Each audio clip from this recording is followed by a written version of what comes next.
putting your thumbs up or thumb down. Well, gladiators or anything does it. That kind of thumbs up, thumbs down. Supply chain heroes need more real-time visibility. Thumbs up. All supply chain heroes support the Boston Red Sox. That could be very, very controversial.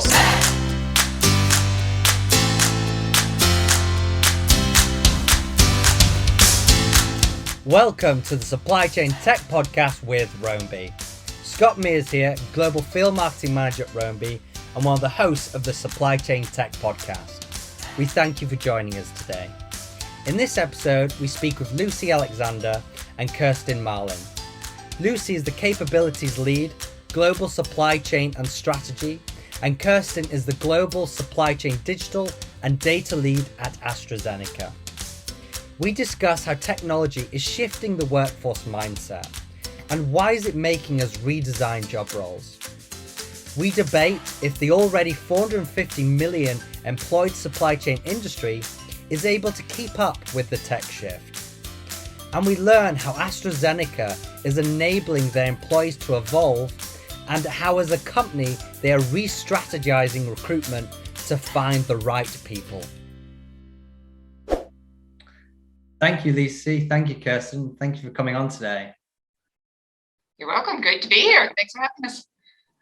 Yeah, it's wonderful. It was so obviously me and Lucy, we both met at Logipharma in Boston, USA last year. Our first time being there, one of the leading pharma supply chain events in North America. And I always remember your talk.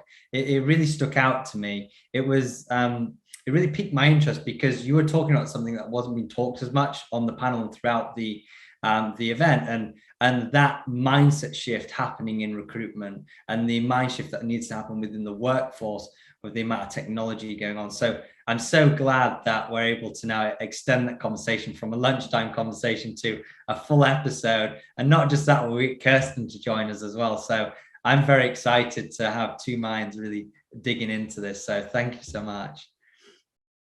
Yeah, great. I love to start off with a bit of an icebreaker. It's always interesting to learn a bit about our guests. So I'll start with you, Lucy. What was your dream job? It seems we're going to be talking about recruitment a lot. What was your dream job as a child? And don't be scared to say the truth. Whether it was up in space, it's okay. What was that dream job? Yeah, well, it's funny. Even today, I sometimes still think, oh, maybe I should go become a veterinarian. So that was what I really wanted to be when I was young. I loved animals, and I just consumed everything I could. I read all the James Herriot books about being a vet, All Creatures Great and Small. And even today, if I'm dial flipping and I come across one of those reality TV shows about vets' offices, I'm done for the next 12 hours. I will just sit there and watch every episode. So the great thing about being in life sciences is I still get a bit of the science, which I enjoy. And then my husband and I, we actually rehabilitate rescue dogs. So I get my animal fix that way these days. Wow. Well, that's amazing that dream job has still become part of your life. Yeah. That's very rare that people can say that. So that's wonderful to hear. And Kirsten, what was your dream job as a child? Ironically, I wanted to do anything that wasn't office based. That was my worst I was going to be in the army. I was going to be a dressmaker. I think at one point I wanted to be a jockey, a horse rider. I don't ride horses. But then as I sort of matured, I think I've obviously softened. I found my creative spark within the office environment. Oh, well, that's it's interesting. Two very different dream jobs. Yeah, it's interesting where life takes us, but it is wonderful to see where you guys are now, and it's exciting to be able to speak with you today in the role as you are in today.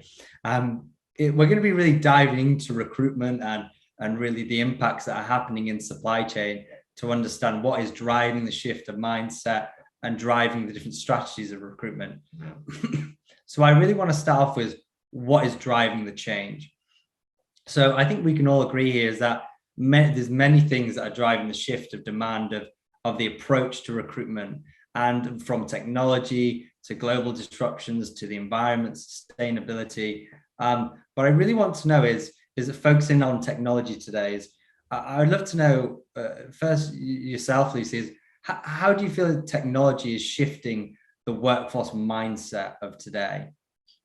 Yeah, so I think we probably all see and hear digital almost every day now. So it's hard to escape.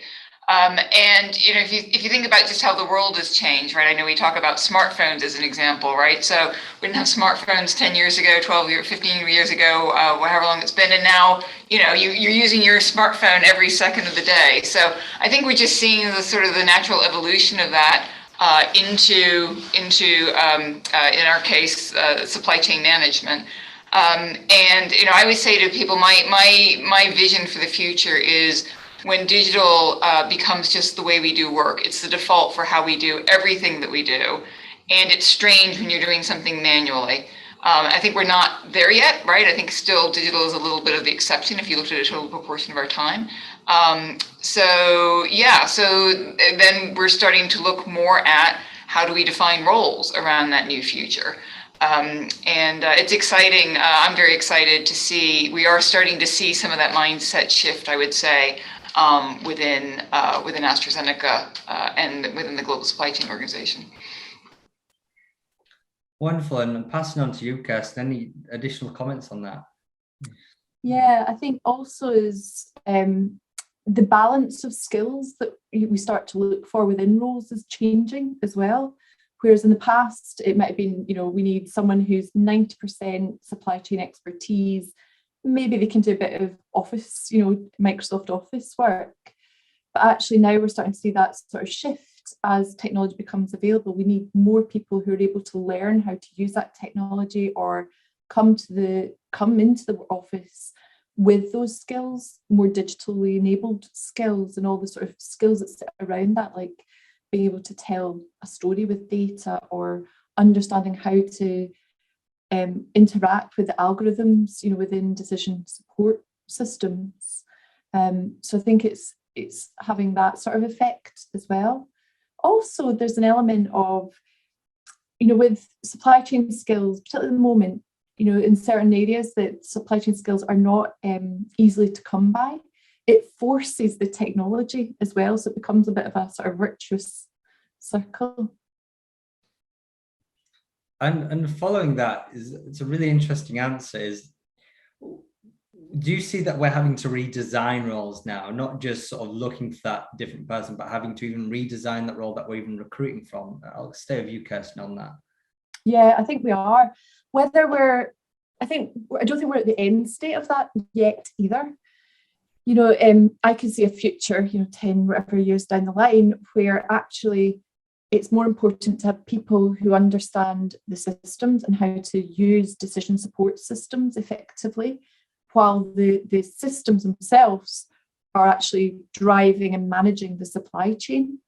So I think that is definitely sort of the vision of where I think this would ultimately go to, which makes the domain-specific knowledge, it sort of puts less emphasis on that, and I think that will continue as the whole of industry's digital footprint increases. And with that footprint, Lucy, do you got any other comments on how those roles are being redesigned and what we're expecting in the future? And Kirsten's the perfect person to ask that, since she leads our digital analytics function within global supply chain. I think we're seeing more data focused roles. So we now actually have specific data scientist roles, which, you know, I've been in supply chain longer than I'd like to admit, and that's a new development certainly that I've seen in the past few years.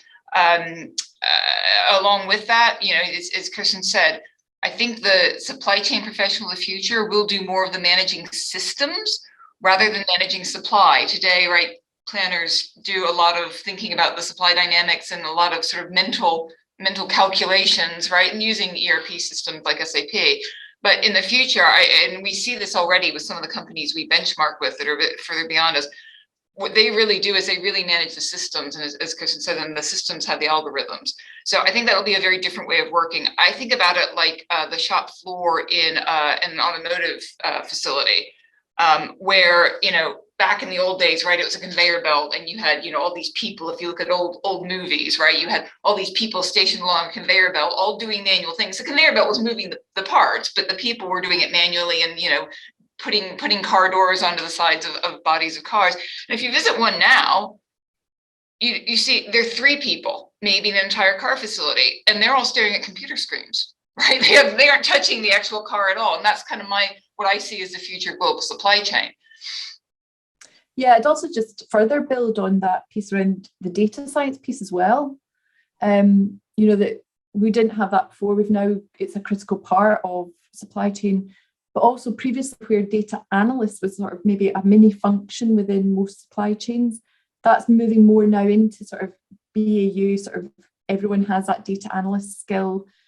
And in the back of that coming through is more the specialist skills in data science that are starting to grow as well. So it sort of shifted the focus of data analysts as well. It's interesting both of your comments on that, because we have a big employee workforce in supply chain. I mean, I was researching online, and it's estimated of over 450 million employed in supply chain today, a huge workforce out there. And do you believe that we can evolve this employee base to keep up with that tech shift happening? Because a good portion of these people have never worked with this technology, have never worked with this advancement, this change that's happening.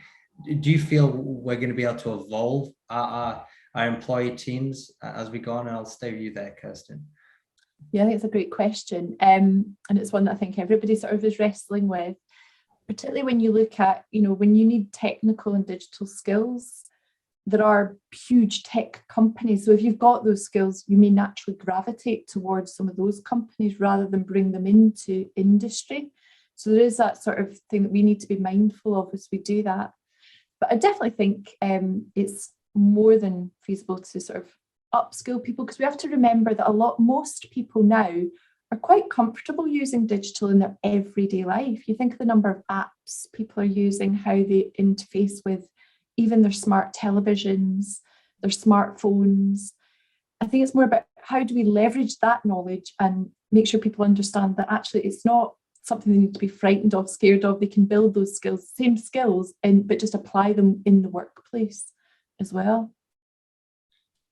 I like that. That's it's a nice way of looking. I've never had someone look at it in that way, like presented like that. They're already using the apps, already using the games, the smart TVs. They're already living with it. That's a really interesting way of looking at it. And Lucy, what's your feeling on that, helping that shift? Is it possible? Yeah, I'm convinced it is. I frequently use the example that when I started in planning many years ago, there were people who obviously had already been in planning for many years at the time I joined, people who had been planners for 40 years at the time I started.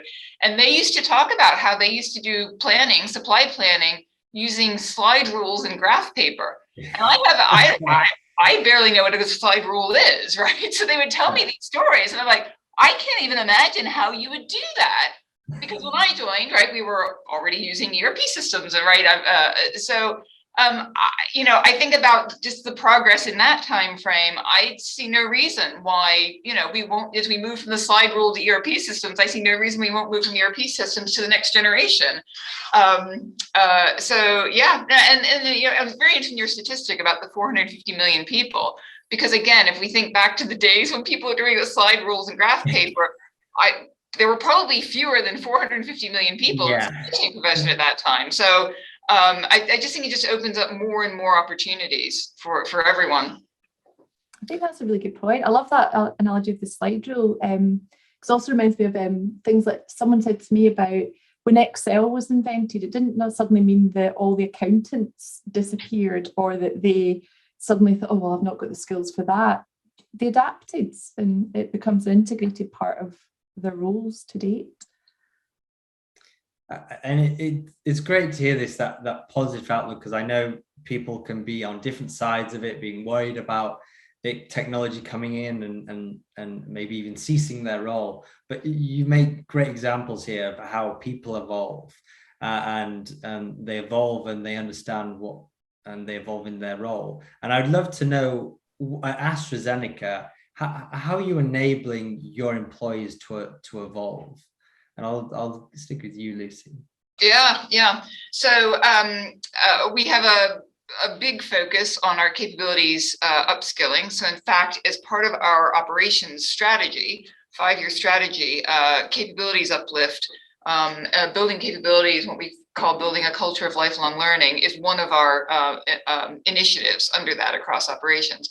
And so then similarly within global supply chain, we're doing that as well. And one of the things I think is really interesting about this, and Kirsten kind of touched on it, is, you know, we have a tendency to think technical skills, right? When we talk about systems, digital automation, right? But one of the things that we're focused on as well is all the other sort of business skills that have to go along with that. And again, Kirsten sort of touched on this a few minutes ago, you know, things like communications, right? So you're dealing with more and more complex analytical models. You have to be able to, one, understand all the inputs and understand the business problems that people are trying to solve, but then also be able to communicate back out, explain to people kind of what this digital system is doing and how it's coming up with the decisions and the recommendations. So as I say, we're actually very focused in both spaces. And I'm interested in Kirsten's thoughts on this. I'm actually a little bit more concerned about sort of the business skills and the interpersonal skills than I am necessarily about the technical skills as we do this. And I think that's a really good point. And I've been recruiting recently. And we were debating which is harder to upskill someone on. Is it the softer piece, or is it, because two similar candidates with slightly different skill sets, and one is very technical, one was very stakeholder focused. And actually in a digital environment, you know, that stakeholder focus actually sort of pips sometimes the technical, because it's actually quite easy to send people on courses to teach them technical skills. It's much harder to coach and support people through growing into some of those softer skills.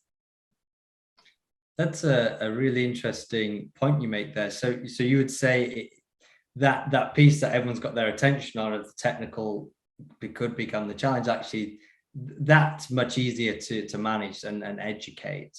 And though you're aware those softer skills is really what you're looking for. That, have you found that a lot in your recruitment then? Yeah, I think you need to, but it depends on the role, obviously. But we want to say you can take anybody and bring them into a 100% digital role.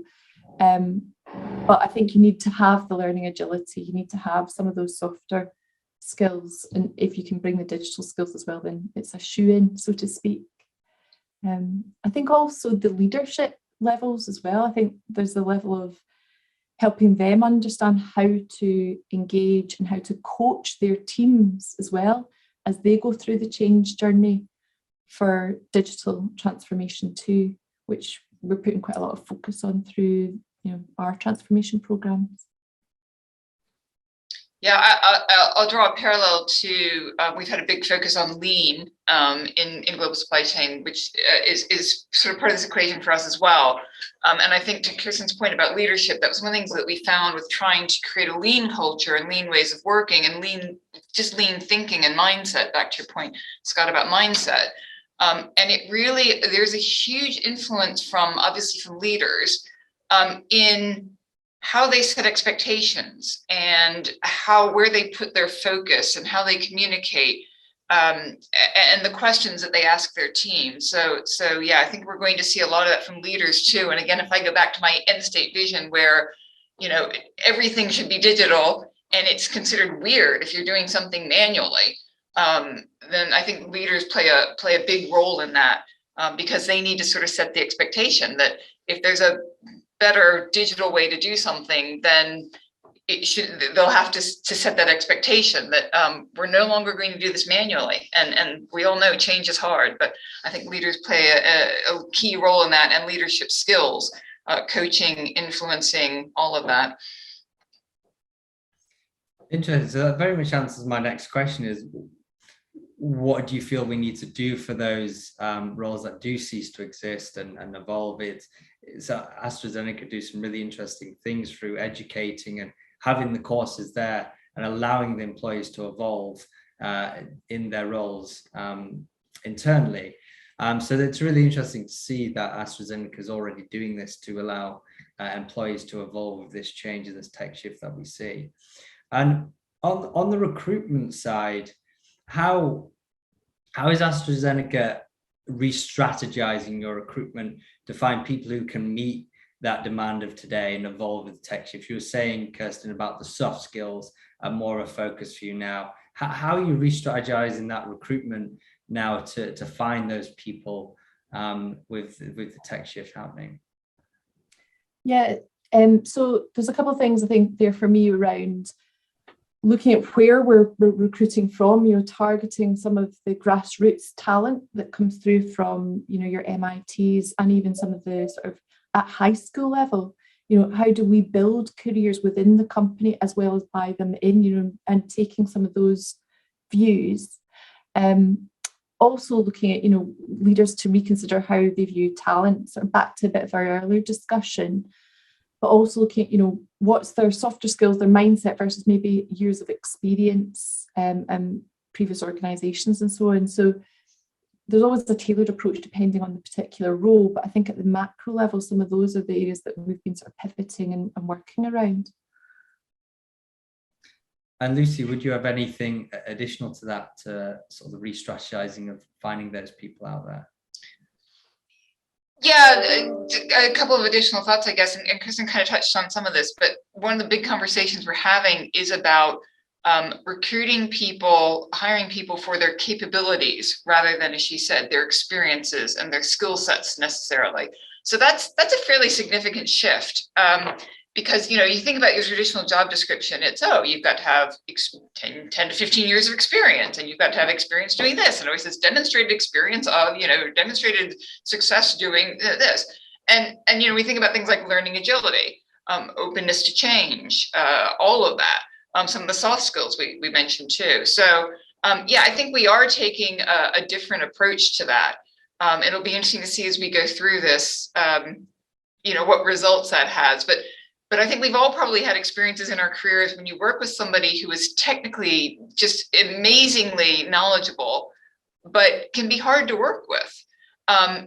So things like collaboration, right, are going to be really, really, really important as we move forward, possibly more important than they have been in the past. I mean, I just think about what we do today, and so much of it is just virtual, like this recording, this podcast, right? And it's a different way of working, different people skills.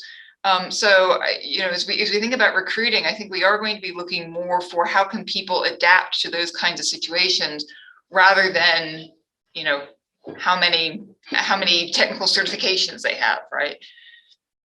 And I would build on that as well, because the way we work today will probably continue to evolve. So even if we recruited someone for a particular technical skill set or something with the way we work today, that will probably be obsolete, tomorrow kind of thing. I think they say the half-life of skills today is about 5 years, and in the digital space, it's even less. There's a concern that, people going through computer science degrees at university level now, by the time they graduate, the skills that they learn in the first year will be obsolete. Wow.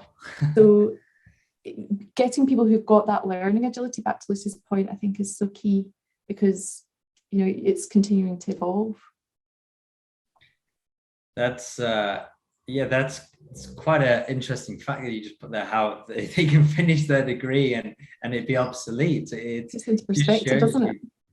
It's scary, but also quite amazing to just the speed in which we're evolving, and the amazing, I mean, one thing I've seen a lot going to these events is just the amount of incredible ideas out there and businesses that are allowing us to overcome these problems we've always dealt with in such unique ways. And it is wonderful to see, but it's also quite challenging to keep up with. And of course, challenging for the customer on the other side to be like, which one is for me? Because there's 100 here saying they're all doing, seems like the similar thing. So it can be quite challenging. So I can definitely see that. And it's good that you're thinking that head again, go, look, you're great now, but you need that evolving quality because this technology is going to evolve over the next few years. And what are those other qualities, Kirsten, you would say you're looking for in person today? Agility, but what else are you looking for today, if you were to sort of pinpoint a few out? I think definitely curiosity, in terms of wanting to go and explore and find additional skills. And there are, as they were building things like data science, some of those are more the harder core technical skills, but that in itself isn't enough. It's got to be that and some of the business pieces too.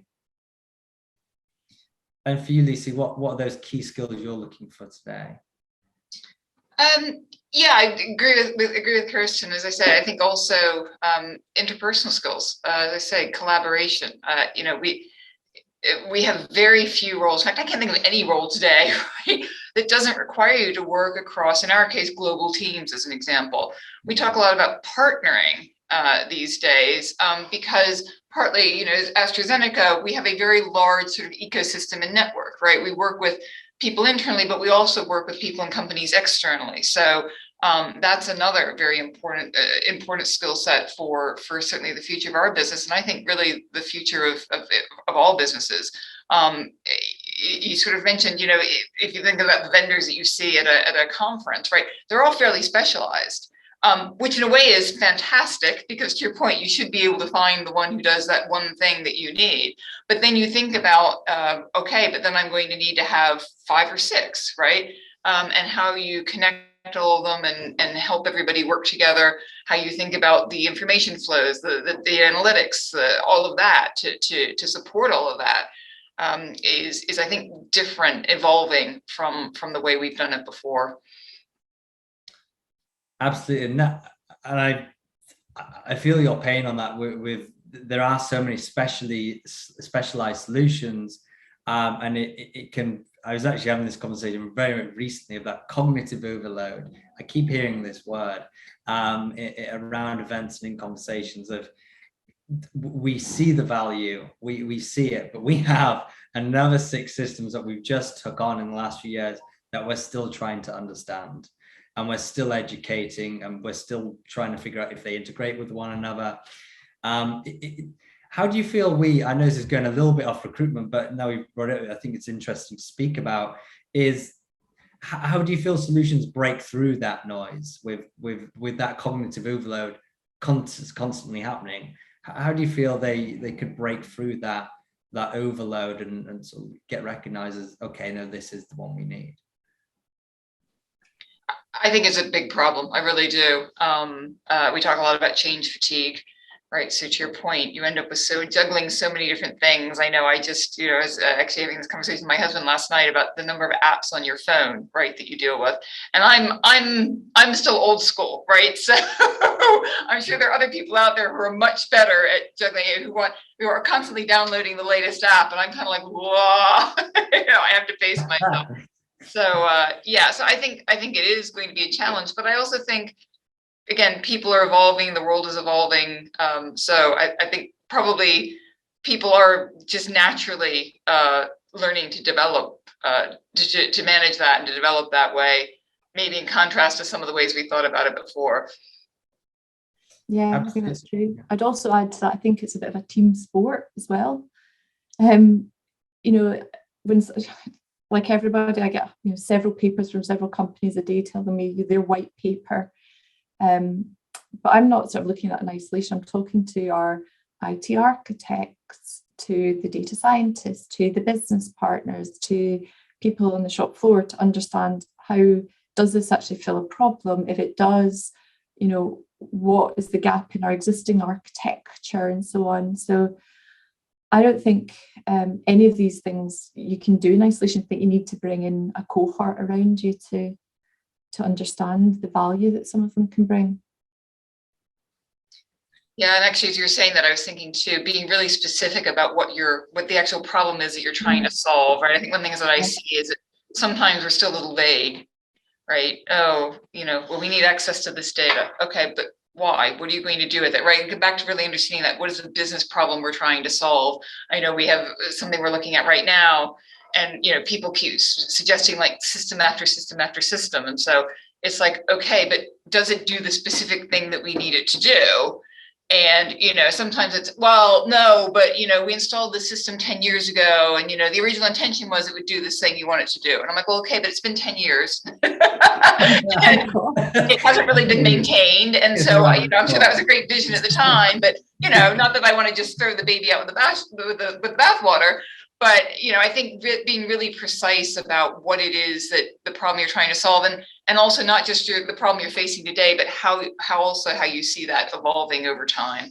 Yeah, definitely. I think it's too easy for people to look at the new tech and get very excited about it.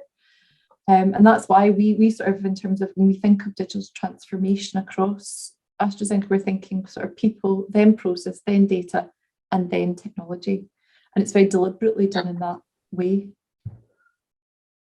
Yeah, that's a great point. We spend a lot of time talking about process because if you don't, as Kirsten says all the time, if you don't have a really clear, well-defined process, then putting in a digital system isn't going to help you. So we are also using back to the lean example, we are also tapping into those lean resources too, to work with teams and make sure that we've got really, really clear, robust processes, and all the people who contribute, who are part of that process, are part of those discussions, so that when we're automating things, we know that we're actually automating something that's going to be useful to people. And then the other piece of that is the data flows. So I think that's the other thing that we've run into is, all of these systems are just massive consumers of data, and more data. Right now that things are in the cloud, right? You don't really have kind of discrete data sets anymore. You aren't limited by that.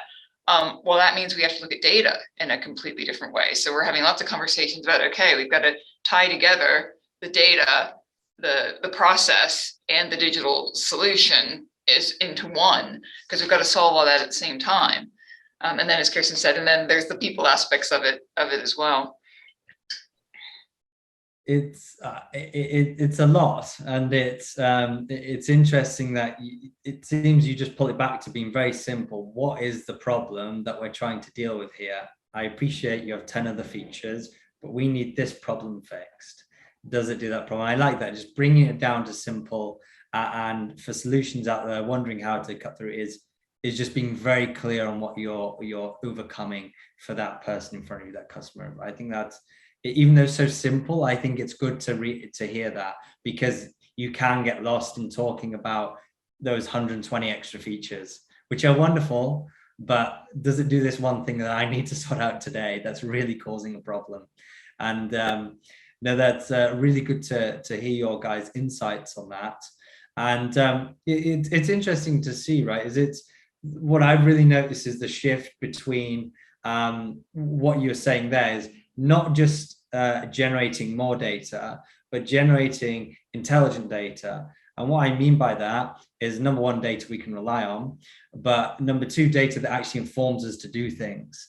Because I think we can get very lost in, we already have so much to digest, and we don't have the time to digest this and understand it. So having platforms that can digest that and give us answers to what the next step is, or go as far as even robotic process automation to even do things like this, would be wonderful. I think that can take a lot of the strain out of being sort of intimidated by the more and more data that's coming into our supply chain. Yeah, you're spot on. It's got to be actionable. The insights are only good if you can drive something from them. So. Exactly. Yeah. And I think you're starting to touch on things like artificial intelligence, right? Which I'm frankly looking forward to for all the reasons you just said. I love data. I always tell my teams, don't give me access to more data, because the amount of time I spend at work is directly proportional to the amount of data I have access to, right? Yeah. So I'm actually looking forward to having a system that will take all that and crunch it all for me and come up with things that, I from an analytics perspective, that, would take a human months to come up with. It's really fascinating. I always say, Google knows more about me than I do. I'm sure they can tell me what I'm going to have for lunch 3 months from now, right? I don't even know what I'm going to have for lunch today. It knows. It's scary. It is scary, but no, you're very true. I guess it's like an example. If we were to look at a spreadsheet with 1 million rows and it had figures in every row, do you want to count it all up yourself, or do you want to just put a formula in there and it'll just tell you the answer? I mean, the time for putting that formula in to count in 1 million rows is quite different. So it can be. So I want to sort of bring it back to recruitment quickly on the last question is, what are those, I know we've mentioned qualities, but what are those core values you believe will always be desirable no matter what, even with the continuous involvement? And I'll go with you, Kirsten, first.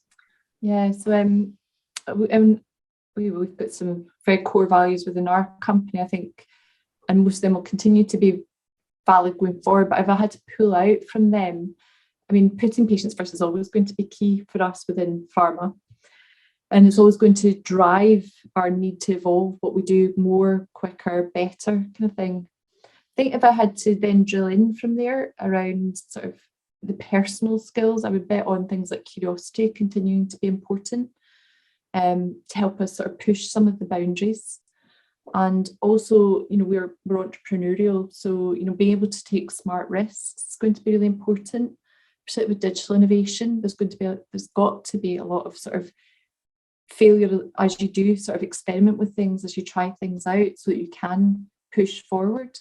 And that comfort level with smart risks has got to be there, I think, in the future as well.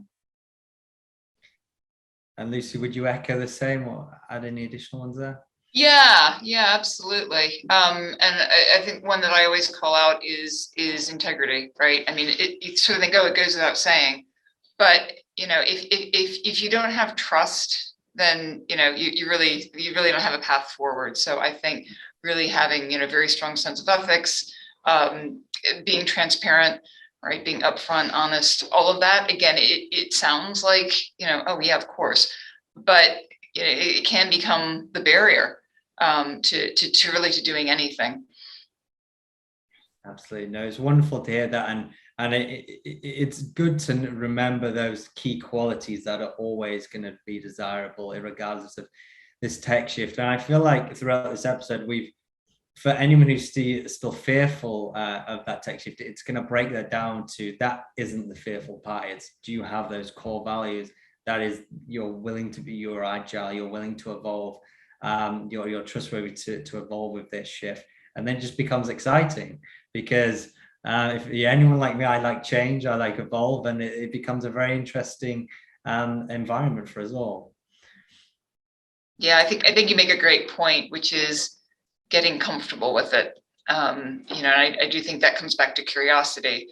Certainly, a few years ago, people talked to me about machine learning or artificial intelligence, and I honestly didn't really know what they were talking about, right? I was like, oh, is that Avatar movie thing? Was that something like, and just getting out there and learning more about it. I say to people all the time, they're like, oh, well, how do I learn about this? I'm like, go put search words into Google, right? It's a great learning tool.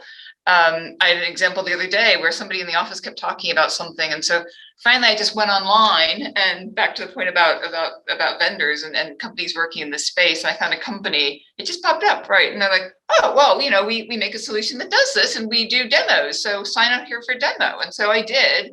And there was a 20-minute demo that was done live, right? You could ask questions. And that was how I learned. So I think just as Kirsten said, being curious, the more I find, the more I learn about something, the more I know about it, the less scary it becomes, and I can start processing through kind of what does this mean for me, and how can I manage it, and then I get excited because there's so much opportunity out there. I mean, again, back to the smartphone example, right? People now are almost literally addicted to their smartphones, right? And that's my hope for the future is we're all like, this is so great, I never want to let it go. Yeah. No, I love the word curious. That's such a great word. I'm going to use that in interviews, is curious, that looking for that curiosity. I want to finish the episode off with a bit of a fun game, a thumbs up or thumbs down. And it's simply just putting your thumbs up or thumb down to the questions. But if you could also say thumbs up or thumbs down, just for the audio listeners who aren't seeing this right now, just so they know what you've said as well. Okay, so it's going to be 6 questions, and it's going to be interesting because you may disagree. So that becomes more interesting, and we can discuss it. So just gladiators or anything does it. This isn't that kind of thumbs up, thumbs down. No, we're all good. We're all good. It'll be good fun. We're going to have fun. So number 1, supply chain heroes need more real-time visibility. Thumbs up. Thumbs up. Thumbs up. All supply chain heroes support the Boston Red Sox. That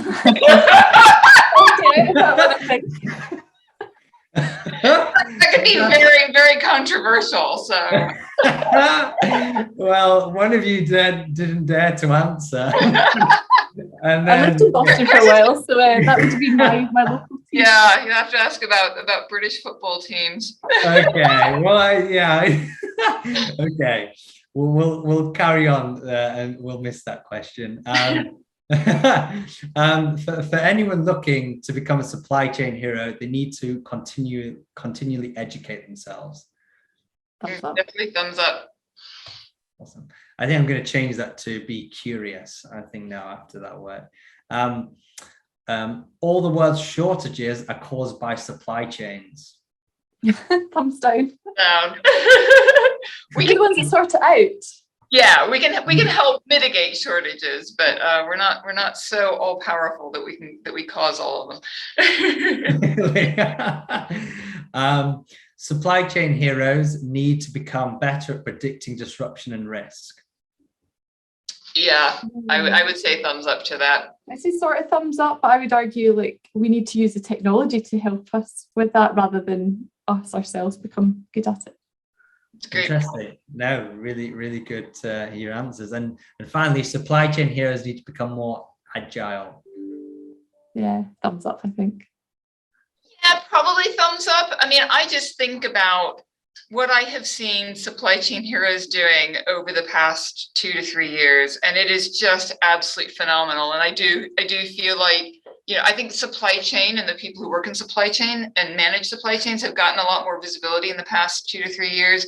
But I just think about what our teams do every day, to your point about material shortages, labor shortages of containers, shortages of shipping capacity, geopolitical conflicts, trade barriers going up all over the place. It's just, I'm amazed. So yes, but I also want to recognize the agility and the flexibility, resilience, all those great words that supply chain professionals have been demonstrating, particularly in the past 2 or 3 years.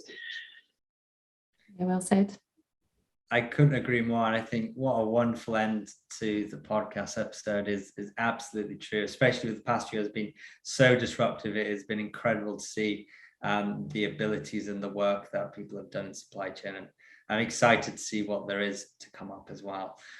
So thank you so much, Lucy, Kirsten, for joining on the episode today. I really appreciate you guys joining on today. Well, thank you for having us. Thank you. Yeah, been a pleasure. Appreciate it. Thank you very much. Hi, my name is Scott Mears and I'm one of the hosts of the Supply Chain Tech podcast with Roamby. On this podcast, we talk to supply chain heroes from around the world about everything, ranging from the disruptions related to supply chains, their personal experiences with tracking technologies, strategies to build resilience, and much, much more. We already have some recommended videos for you to the side of me, and if any of this sounds interesting to you, do subscribe to our YouTube channel and hit the bell icon so you don't miss another Roamby video. I'll see you next time.